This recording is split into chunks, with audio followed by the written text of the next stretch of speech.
We have made it to the playoffs here in Season 4 of the San Francisco Giants franchise here on MLB The Show 24. And today we look to start another playoff run. Last year we made it to the NLCS. This year we're hoping to make it even farther, coming off a 103-win regular season, grabbing the number 2 seed in the National League. And today we will play Game 1 of the NLDS against either the Cubs or the Reds. They will play in a 3-game wildcard series. Us getting the number 2 seed ended up working out perfectly because we get to avoid the Braves, Padres, and Dodgers in this first round. Those are the next best teams in the National League. The Braves, by being the 1 seed, will have to play either LA or San Diego in the second round of the playoffs, and that's going to be a much harder matchup than, say, Chicago or Cincinnati. Not to discredit either of those teams, it's not going to be easy for us regardless. The Cubs are looking for revenge after we swept them in the NLDS last year, and Cincinnati's playing some good ball over these last couple of months. They've got some good young players, and in a 5-game series, you never really know what's going to happen, but overall, I feel like the team is in a really good spot. Going into the last episode, obviously, I wanted to clinch the division, clinch a top 2 seed, but I was also really focused on everybody playing well at the right time, and I feel like that's the case. The starting rotation is playing their best ball of the season. The offense had their best month since April, and the bullpen is looking pretty good, especially with the return of Camilo Duvall. So let's start with our studs and duds of the year, as voted on by you guys. Ian Happ ends up finishing as the first place winner for the stud of the year. He was terrific this season. 34 homers, 93 RBIs, OPS above 900. His numbers are very similar to what he's done over the last 2 years in Chicago. His WAR actually quite a bit lower because he had a smaller defensive role, but I still felt like I wanted to put him on the list because he deserves a big boost in ratings. He plays like a 90-plus overall, but he's only an 81, so he really deserves that +3 boost. He'll move up to an 84. Blake Sabol ends up getting second. His emergence throughout this series has been really fun because going into the franchise, I saw him as a guy who maybe can develop into a serviceable big league role player. He has been significantly more than that, and this year he was at his best. 24 homers, OPS at almost 900, and a WAR of 5. He's one of the best catchers in the league. He'll go up by 2. He's now an 88 overall. His potential was already going up this year. It'll move from a 90 to a 92. And Blake Sabol just continues to be a terrific ball player. He's now a very capable player against left-handed pitching, but we've got such a good dynamic with him and Patrick Bailey, who have 2 very differing skill sets offensively, and we're going to continue to have those guys play off of each other for as long as we can because it really works. We had around 8 WAR of production from the catcher position this year, which is really good. And Yel De Los Santos ends up getting 3rd place. He was still very good this season, arguably our most consistent relief pitcher. I don't even know if I would say arguably. He was our most consistent reliever. He'll go up by 1. He now has a 99 hits per 9 rating, which is filthy. And to think a couple off seasons ago, we traded scraps for him with a division rival in San Diego who could really use a guy like him right now. As for the dud of the year, James Karinchak gets the most votes. He's the loser and will go down by 3. Now, if we look at this season alone, he only threw 20 2/3 innings. He wasn't particularly good, but it's a small sample size. However, the way I'm choosing to look at it is that he really hasn't been good at all since we got him last year at the trade deadline. Obviously, his numbers last year are really good, but they were far better before we made the deal with Cleveland. This has not been a good acquisition for us. He was not good at the end of last year. He was not particularly good this year, and his rating goes down by 3 as a result. Orlando Arcia will go down by 2. We signed him in the offseason to be our everyday shortstop, and he just did not play up to that level. He wasn't a bad player per se, and he's certainly still going to have a role for this team going into the postseason, but he was nowhere near as good as he's been with Atlanta over the last couple of years. A big reason why we went out and got Brendan Donovan this year at the deadline. So he goes down to a 77 overall. And then 3rd place is Aaron Savale. He was one of our stud of the year candidates last year, but he was banged up for part of the season, and for the first few months, he really was not playing well at all. But I will say he did play his best baseball in the month of September, whereas last year where he was really good, it was the complete opposite. He struggled down the stretch. He did not have a good playoff run. So hopefully this year it ends up being the opposite, and he does perform in October, despite the fact that he was significantly better a year ago. His WAR going from 5 all the way to a hair above 1. So he's now an 84 overall. Not a major drop in ratings considering his winnings, if you will, from the start of the year last year. And now let's briefly go through our minor league winners and losers. We'll start with the stud of the year. Ultimately, the winner ends up being starting pitcher J.J. Green, a guy who we drafted at the end of the draft, I'm pretty sure back in season number 2, and he has quickly risen up the system. He'll be a 75 overall going into next year, which is tied for the highest rated non-big league starting pitcher in the organization. 4.9 WAR is the highest WAR amongst any minor league pitcher in AA or in AAA across all of baseball. His rating actually goes up to a 76. I boosted everything by 3. And he went from a 72 to a 76, so I guess we're just going to roll with it. His potential now an 84, and he looks like a real piece for us going forward into the future, which I wasn't really sure would be the case when we drafted him. Trenton Brooks gets second. He was our best offensive minor leaguer this year. It's unfortunate because he's probably not a big piece of the future. He's going to be 32 years old next year. But I might try to find a spot for him on the 40-man roster with how well he hit the ball in AA. And if he performs well in the spring, you never know. Maybe he gets a spot on the big league roster down the line, even if his long-term upside isn't really there given his age and potential rating. Eliezer Alfonso gets third. His progression still has been really impressive since we got him from Oakland in the middle of season 3 in the Max Kepler deal. He's given us everything we could ask for. He has been better offensively than I could have hoped for, and he's a really, really good defensive player. So his potential, I accidentally boosted his stuff up by 2. I'll drag it back down since he got last place. Anyway, dud of the year. Everson Arteaga did not have a good season for us in AAA. 227 average, OPS below 600. This is a guy who has steadily gotten better for us in the minors. And then this year, it felt like a big turn backwards for him. He's only a 67 overall now, and a guy who I thought maybe could be a role-playing big leaguer in a couple of years. I mean, I suppose it's still possible, but it's going to be much more of an uphill battle for him. His potential goes down from a 78 to a 75. Reggie Crawford gets second. He had a rough season pitching out of the bullpen with an ERA at around 6. Keep in mind, Crawford is a two-way player. He hits as well. His offensive numbers this year were also unimpressive, but I only put him on the dud of the year ballot as a pitcher, so I'm only going to move his pitching ratings down too. His pitching was really the big issue of his game this year. Again, ERA at 6, whip above 1.8. His offense wasn't great either, but he still hit for good power. OPS close to 700. So his rating will go down by 2. His potential goes down from a B to a C, as it's now a 78. In third place, we have Thomas Gavello, the third baseman for the AA team, a guy who just really hasn't gotten much better at all offensively, and on defense for a guy who has solid defensive ratings, really was not that good either. OPS at around 676. His WAR negative technically at 0.0. So his rating goes down by 1. I definitely feel like the other two guys ahead of him were worse, but he wasn't great either, so his rating goes down by 1, as will his potential. Something I found really trippy about all 4 votes that we had is the first place finisher in all 4 ended up finishing with the exact same percentage of votes, 56.3. That's quite the coincidence. I found that very interesting as I was going through the results, so I figured I would point it out. And now, let's get set for the postseason. Let's find out who we're going to play against in the NLDS. Will it be the Cubs or the Reds? They have a 3-game wildcard series in Chicago to determine who will be playing us in the next round of the playoffs. Game 1 is won by the Reds, 4-2. Cincinnati was down 1-0 going into the 9th. They scored 2. The Cubs got 1 back, but the Reds took the lead, 1, and they also win Game 2, 8-5, despite a big comeback from Chicago. So it's the Reds who were playing in the NLDS in Game 1. Sawinski and Chapman with a pair of 2-run homers. Nick Lodolo was terrific.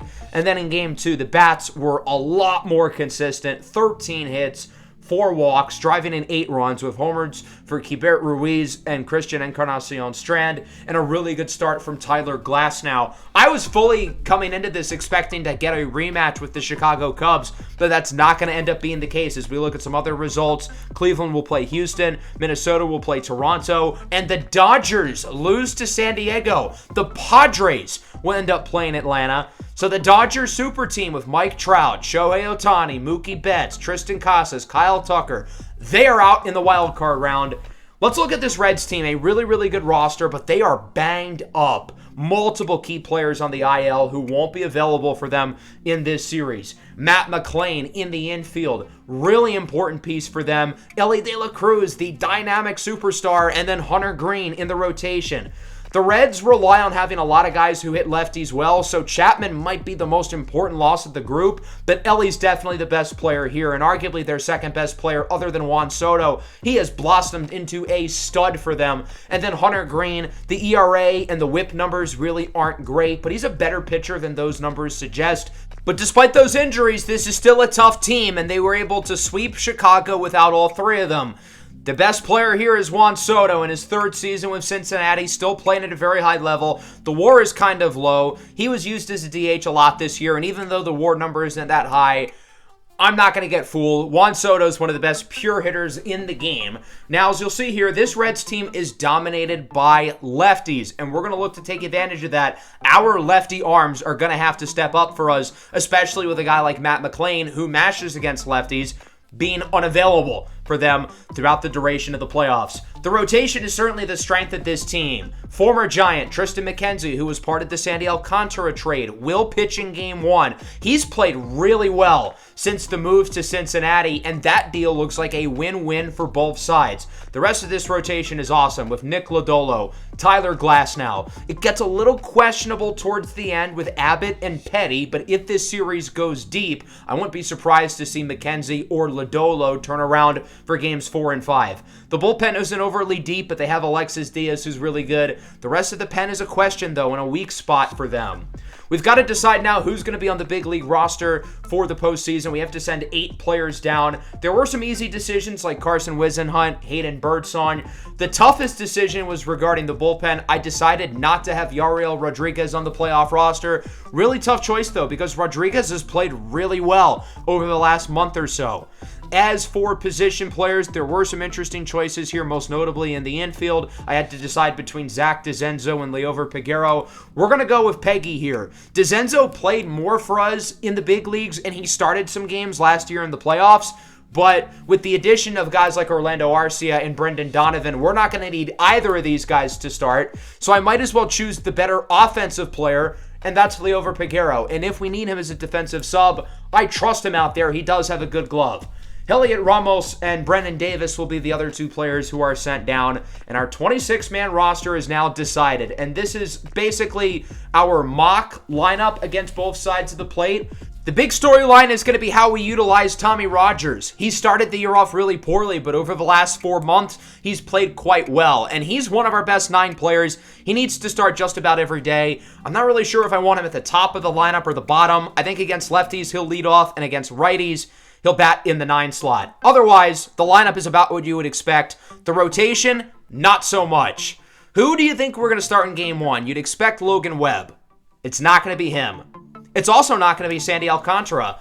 We're going to roll with Kyle Harrison in the first game. I know we're throwing a little bit of a curveball, pun intended, but I have reasoning for this. As we saw the Reds lineup, very lefty heavy. So my thought process is that Kyle Harrison is going to create the best mismatch for the personnel that the Reds have offensively. So if this series does end up going to 4 or 5 games and we're looking at a Game 5, I would rather start Kyle Harrison than either Sandy Alcantara or Logan Webb, even if we trust those guys a little bit more. In Kyle Harrison's limited postseason experience, he's looked good, and I think he's the pitcher that will best match up with Cincinnati. Once you get to the postseason, you have to really manage strategically and make some bold decisions, especially regarding your pitching.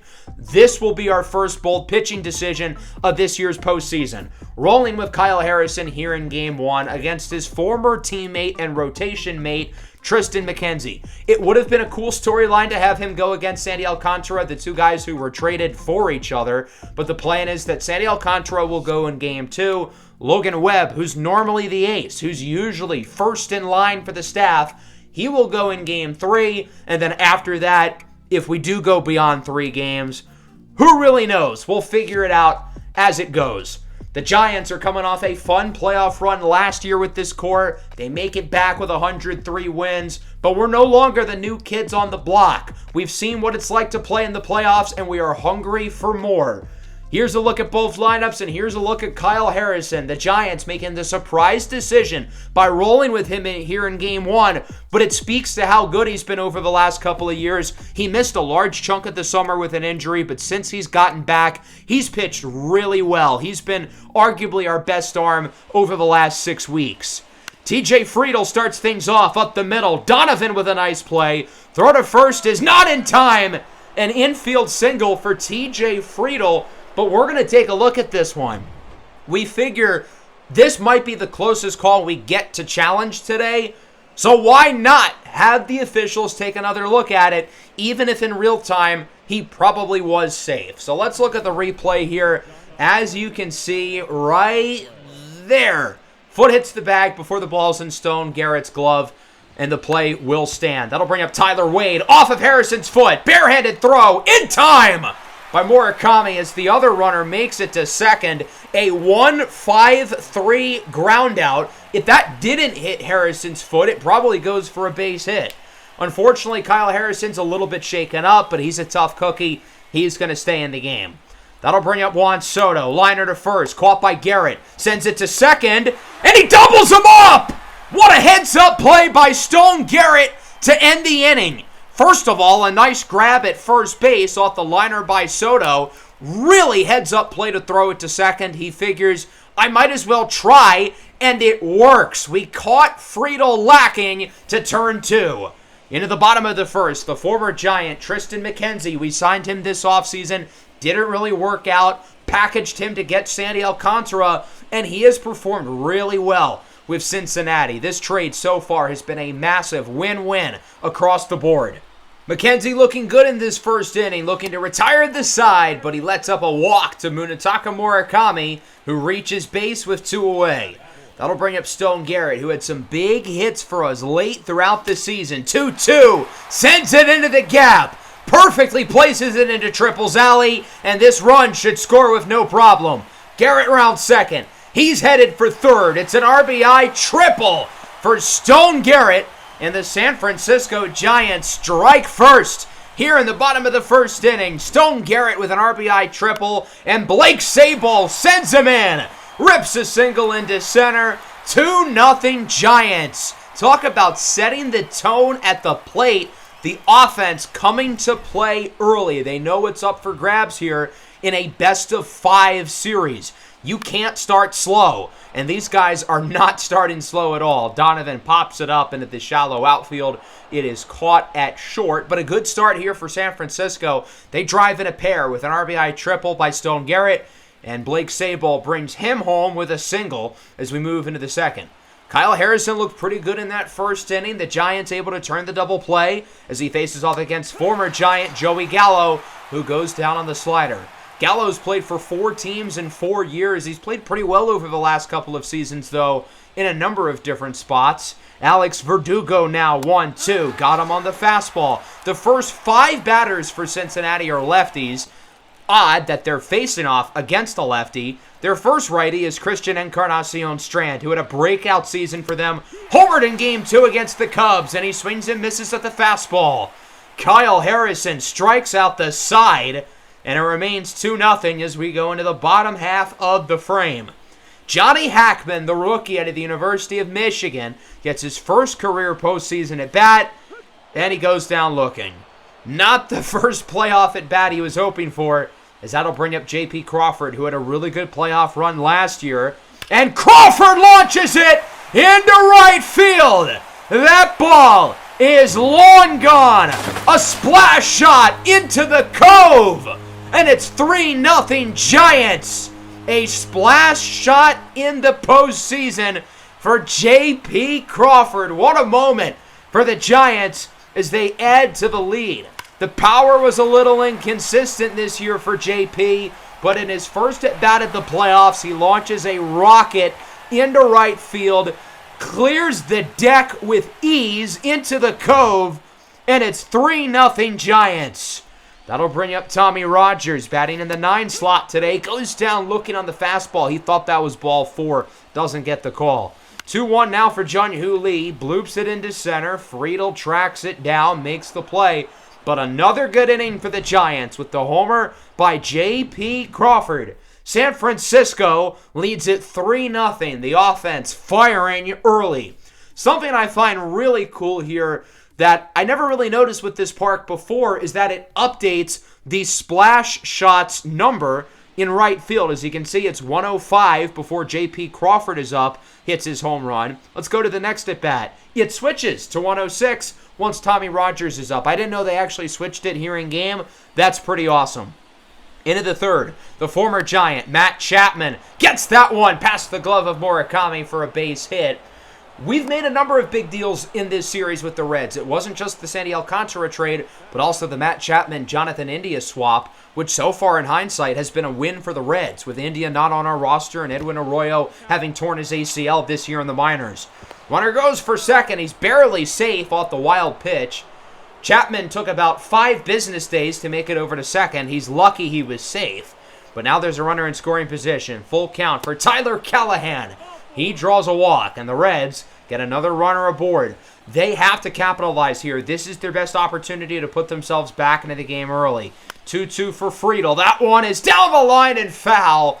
Would have scored Chapman. A huge break for San Francisco as the count is now full. Friedel grounds it to first. Should be 2. Garrett to Donovan. To the pitcher, Harrison. It's a 3-6-1 inning-ending double play. I've been very critical of our defense this year, but through the first 3 innings here at this postseason game, defense is looking pretty good. Bottom 3, Ian Happ sends this one into right. That goes for a leadoff single. It would have been cool to have the Ian Happ Cubs revenge storyline, but obviously the Cubs did not hold their end of the bargain. That'll bring up Munetaka Murakami. Walked in his first at-bat, looking to single in his second. And this offense is not showing any signs of slowing down. We start the inning with 2 early runners. Tristan McKenzie is getting rocked by his former team, as that'll bring up Stone Garrett. Had the RBI triple last time, and here he puts it on the ground. This should be a double play. 6-4-3. The Reds give San Francisco a taste of their own medicine. We do get the 1 runner to advance to third, however, and with 2 away, the inning is still alive for Blake Sable, who had an RBI single his first time up, and he goes down looking on the fastball. That wasn't even close. That was clearly in the zone. What was he waiting for? Not a good start to the inning, but Tristan McKenzie is able to get out of the jam, and it remains 3-0 into the 4th. Tyler Wade batting in the 2-hole in the big 2027. What happened to Shane? He's out at first. A good play there by Brendan Donovan to barely get him by mere milliseconds. Full count for Juan Soto. Swing and a miss on the fastball. Kyle Harrison's led up his fair share of runners, but overall, he's had a really, really good game. And so far, the decision to go with him here in Game 1 is paying off. Gallo goes down on the fastball. 5 punch-outs through 4 scoreless for Kyle Harrison. He's only led up 2 hits and a couple of walks as it remains 3-0, and we go bottom 4. Tristan McKenzie was able to get out of the jam in the last inning, not letting up any runs. We'll see if he's able to capitalize off that momentum and try to get this game back as he lets up a 1-out walk to Johnny Hackman. For a rookie, Hackman's plate skills are really impressive. He's got some of the best plate discipline on the team. Crawford singles it into center, his second hit of the ball game. And the Giants have 2 runners aboard here with 1 away and a great opportunity to do some damage, add to the lead. Tommy Rogers finds himself ahead 3-1. Tough pitch to lay off. He draws a walk. Rogers doing a good job here in these first couple of at-bats of working the count. Nearly got a walk his first time. This time he is able to as Jung-Hoo Lee puts it on the ground and the Giants leave him loaded. What a surprise. Even in the postseason with the bases loaded, we put it on the ground with our best contact hitter. Lovely. 3-0 into the fifth. Encarnacion Strand sends it into left. That goes for a base knock. And the Reds get a runner on here with one away. Cincy's just got to start stacking up base runners like they kind of did in the third when they loaded the bases. As that brings up Keibert Ruiz. Swinging a miss. Goes down late on the fastball. Another punch out for Kyle Harrison, number 6 on the afternoon. That'll bring up Matt Chapman, the 1-2. Swinging a miss on the four-seamer. 5 scoreless innings for Kyle Harrison as it remains 3-0. Our offense has had no shortage of base runners over the last 2 innings. Haven't been able to get those guys to score. Luckily, Kyle Harrison's been able to hold on to this lead, though, as Stone Garrett hits this ball high and deep into center. Friedel at the track, at the wall. See ya! It's gone! A solo shot for Stone Garrett, 414 feet. He went deep 15 times in the regular season and now has one here in the postseason. Garrett's hit some big home runs for us down the stretch this year with some walk-offs over the last couple of months, and that will be it for Tristan McKenzie as he lets up 4 runs in a little over 4 innings. He really did not have his best stuff tonight. Our offense has gotten base runners throughout the entirety of the game. He'll be replaced out of the bullpen by Ty Floyd, a talented righty with a 5-pitch mix, topping out at 96. So Floyd will start things off against Blake Sabol. He is 1 for 2 with an RBI, and the count sits at 1-2 as he will go down looking again. Swing the bat, Blake. The Giants do get another run, though, with the homer by Garrett. They knock McKenzie out of the game as that brings us into the 6th. Tyler Callahan starts things off for the Reds. He goes down looking on the circle change. Great pitch by Harrison to fool him there on the outside. Back to the top of the order, TJ Friedel, despite the fact that he's a lefty, he actually is better hitting contact against lefties as he sends it into center. Rogers makes the play! What a catch by Tommy Rogers for the second out of the inning. And as I touched on earlier, our defense has been bad this year, but today they've been incredible. What a play by Tommy Rogers, one of the most impressive defensive plays of the year. Harrison tips his cap. He knows that Rogers just saved what would have likely been a double. What a play by Rogers. That's why we stick him in center, because of his speed and range. Nobody else would have been able to make that play because they're not fast enough. Tyler Wade into foul territory. Hackman under it. He grabs it. 6 scoreless for Kyle Harrison, and he's done a good job of keeping the pitch count low because he's not letting guys on. Still under 100 pitches. Not showing any signs of slowing down. Bottom 6, Brendan Donovan singles into center. And for us offensively, everybody's eating. It's not really one guy who's carrying the load, but pretty much everybody's producing. Here's Johnny Hackman. He singles into left center. Runner goes for third. Donovan slides safely, and the Giants open up the inning with runners on the corners. We're already up 4-0, but we're not satisfied. We're looking for more. J.P. Crawford's had a big game, looking for his 3rd hit, and he gets it. Sends it into center. Friedel cannot make the play. Run scores. Everybody's still going. It's an RBI double for Crawford. Hackman is safe at 3rd. And it's 5-0 Giants with still nobody out. They've got another chance to add to the lead even further. They should bring in both of these runs. Tommy Rogers, sharp liner into left. It's caught, but that's going to give plenty of room for Hackman to score. Great throw. Nearly got him. But Hackman is safe. J.P. Crawford makes it to 3rd. A good at bat for Tommy Rogers, and it's 6-0. Jung-Hoo Lee flies it into left. Again, there's going to be plenty of room. And this ball's not even going to be caught. It's dropped in front of the wall. It's an RBI double for Jung-Hoo Lee off the bat. I thought it was going to be an out. This works too. It's 7-0 nonetheless. And the Reds go back to the bullpen. Ty Floyd didn't look much better than McKenzie. He honestly looked worse. He'll be replaced by Nick Martinez. 4.16 ERA on the regular season. Runner on second, one away. Ian Happ is up, and he goes down on the sinker. Nice pitch by Martinez, looking to keep the lead where it is. Murakami goes down looking on the cutter. A good inning, though, for the Giants. They add 3 with an RBI double by Crawford and a pair of sacrifice flies by Tommy Rogers and Jung-Hoo Lee. Let's move into the 7th. We're going to ride it out with Kyle Harrison. It might be a little bit risky, but I don't really want to have to use the bullpen if we don't have to. And Harrison's pitch count is still pretty low. I think we've got at least one more inning out of him as Juan Soto strikes out again, this time on the fastball. That'll bring up Joey Gallo, the 1-1 with one away, and Gallo gets a piece of it into right. The shutout is no more as that one goes onto the promenade. It just misses the cove, and it's 7-1. So Cincinnati finally scores, and that will be it for Kyle Harrison. The leash for him was one base runner. He allows the homer, and he'll be yanked. But Kyle Harrison deserves a ton of credit. He was outstanding today. 6 1/3 innings, 1 run let up, just 4 hits allowed, 9 strikeouts, and Aniel de Los Santos will come out of the bullpen to replace him, looking to keep the lead at 6. He'll start with Alex Verdugo. 2-2. This one is blooped into right, and that one's going to drop. If Tommy Rogers was there, maybe he would have made the play, but not every outfielder we have is as fast as Tommy is, so it'll go for a single. 2 away for Keibert Ruiz. Count is even at 2-2. This one is going to be flown into right. It's got some carry near the warning track. John Hooley is under it. He makes the play. The Reds get 1 with the homer by Gallo, but considering the deficit, they need more pronto.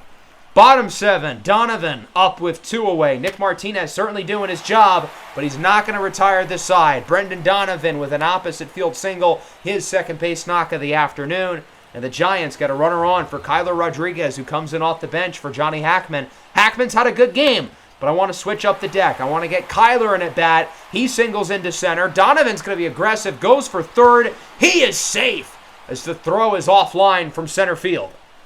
So San Francisco now has 2 runners on the corners. J.P. Crawford is a triple shy at the cycle, and this could be it if it drops, but it won't. It's going to be caught in right by Juan Soto. So the Giants leave 2 aboard, and that brings us into the 8th. The goal is for Fernando Molina to go the rest of the way.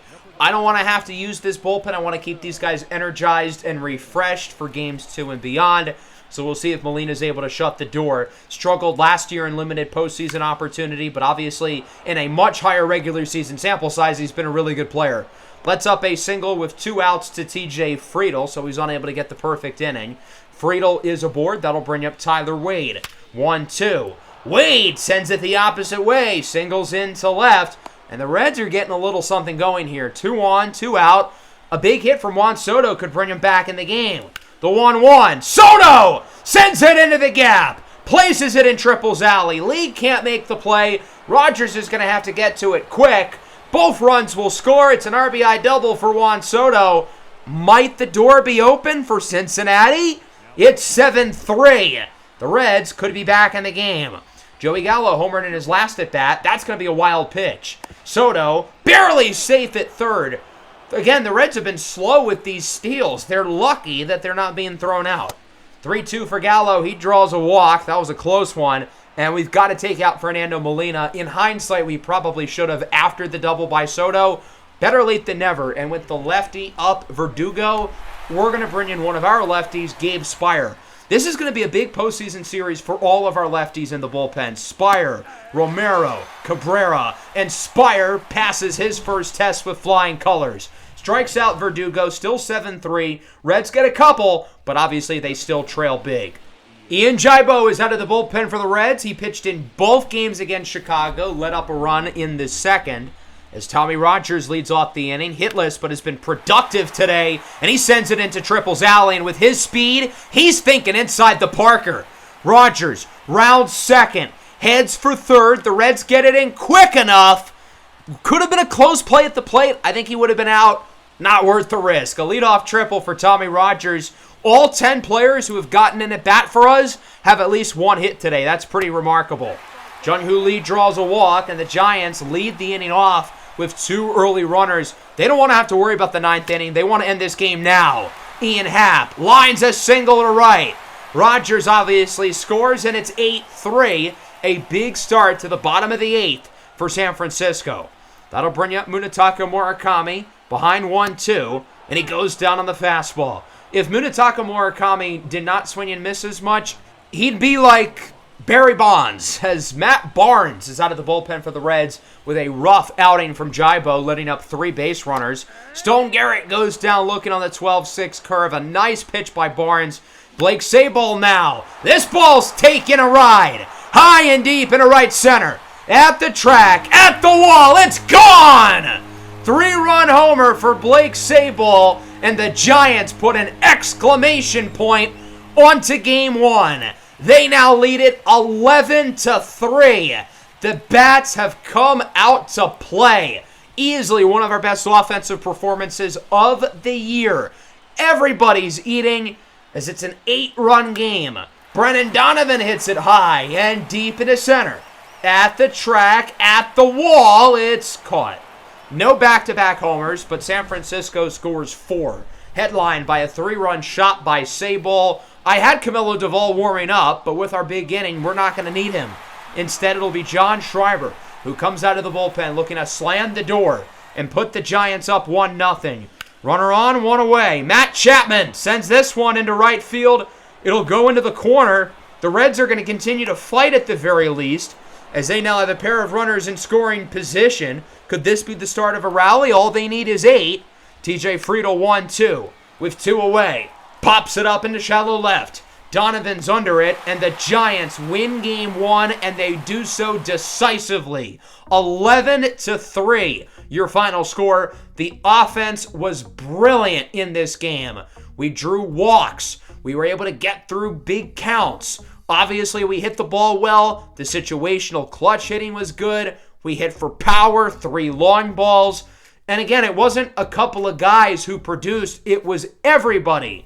The Reds' offense, meanwhile, started slow. They definitely played better as the game went along after Kyle Harrison was taken out, but they still were not able to do enough. 3 runs, 10 hits. Rough day for them pitching-wise, other than Nick Martinez. Again, all 10 players who got in at bat ended up with at least 1 hit. 5 of them had multiple hits, including Crawford, who had 3. He had a homer along with Garrett and Sabol. Sabol drove in 4, Garrett drove in 2, and then Kyle Harrison was terrific. The one gripe I have about this game was the bullpen. It got a little spotty there late, but otherwise, really, really good outing. A huge Game 1 win, and we're looking to keep the momentum rolling in Games 2 and 3. Atlanta took Game 1 against San Diego. Could we have a rematch in the NLCS with Atlanta for a second straight year? Obviously, we've still got a lot of work to do beforehand. We've got to win 2 of 4 against the Reds. We've got Sandy Alcantara in Game 2 against Nick Lodolo. Logan Webb in Game 3 against probably Tyler Glasnow. 4 heavyweight pitchers set to battle. That's what postseason baseball is all about. I hope everybody enjoyed the episode. Make sure to leave a like and subscribe to the channel if you are new. Peace out.